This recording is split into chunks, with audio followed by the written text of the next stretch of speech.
5 steps you need to take in order to get control of your addiction. Step number 1 is to develop self-awareness. You need to have a deep understanding of what's actually going on in your subconscious mind when you fall off to your addiction again. Because it's there to protect you. Your addiction gives you pleasure in the moment. It's not the problem. You're actually using it to medicate your real problems, your real issues. Or often at times to escape the harsh reality. So is there actually as a protective role? Because your subconscious mind works for you. It doesn't understand when you say rationally that it's not good, because your subconscious mind works mostly on emotions. It learns on building habits, on consistency. So of course, an addiction takes place when you did something again and again for a couple of months, years, whatever it is. And then of course it's hard to understand what's actually going on, especially when you sleep and relapse all over again, So that's the first thing. The second step is to build commitment. Commitment is the thing that's going to keep you going when you feel like you don't want to work anymore on your recovery, or when it feels discouraging after so many slips and relapses.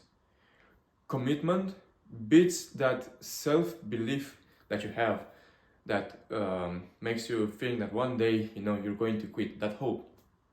Consistency is key, very important.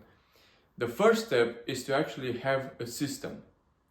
Look, I'm not saying that there are not people out there that can do it by going cold turkey, just with willpower. But in most cases, it's going to exhaust you, because willpower is made of rational thoughts. It's just like you're trying to do a pull-up. You're doing a pull-up and you're staying there, and you want to stay there. But at some point, you're going to fall down, because emotions are made in your mind. Neurochemicals. It's just something that your mind releases. Your willpower is your rational, your logic, and most of the times your emotions win against that. So having a system is better than using just willpower. I would say actually around 90% should be a system that will keep you clean. That's something that works for you, and 10% only the willpower. That especially when you start using all the tools and techniques in the beginning, to develop the habits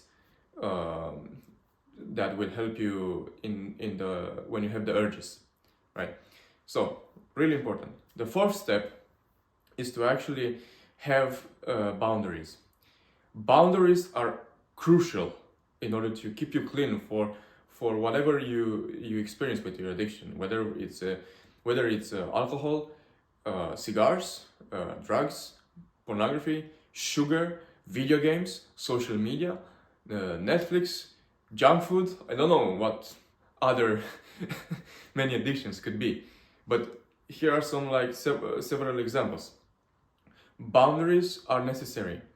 You need to place boundaries with places that can get you triggered, with people. People are also getting triggered, especially family. If family causes you to be stressed, agitated, angry, or other emotions like this that can cause you to slip or relapse into your addiction, then you need to place boundaries with spending time with them, or being away from them.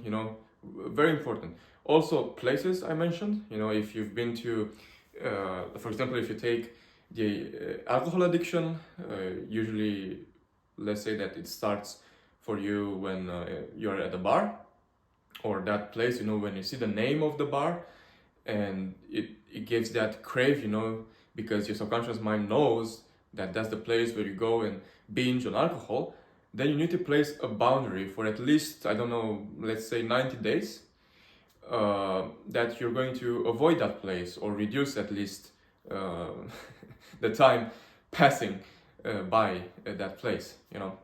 Boundaries can also be with social media, especially if you have a pornography addiction, because when you scroll on social media, it's going to release dopamine in your mind and many other chemicals, but neurochemicals. But that's the most known one, the main one, dopamine.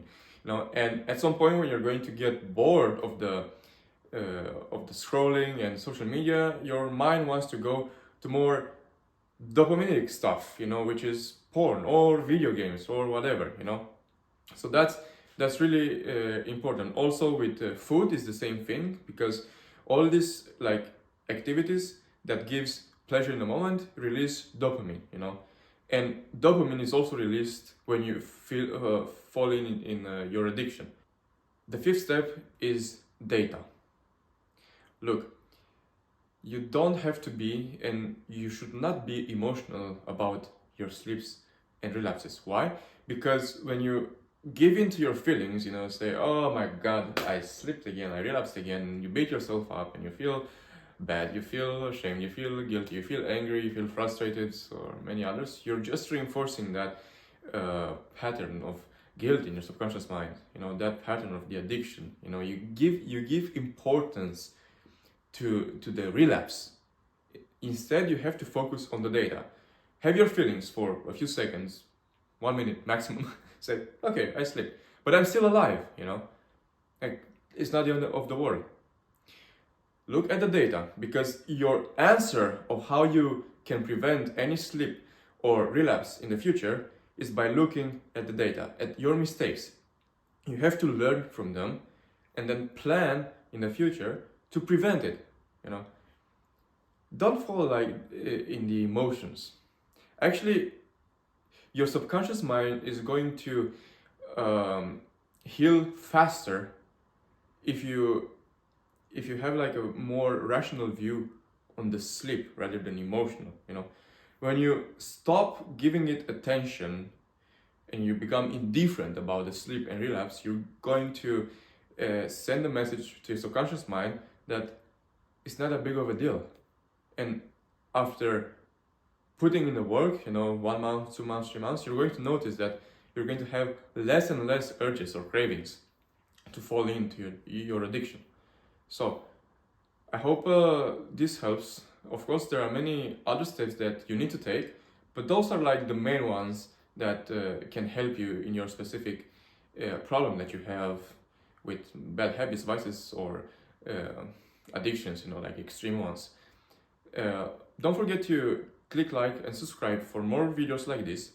And if you want me to address other topics, leave a comment below and I'll make sure to make a video about it. Until then, take care.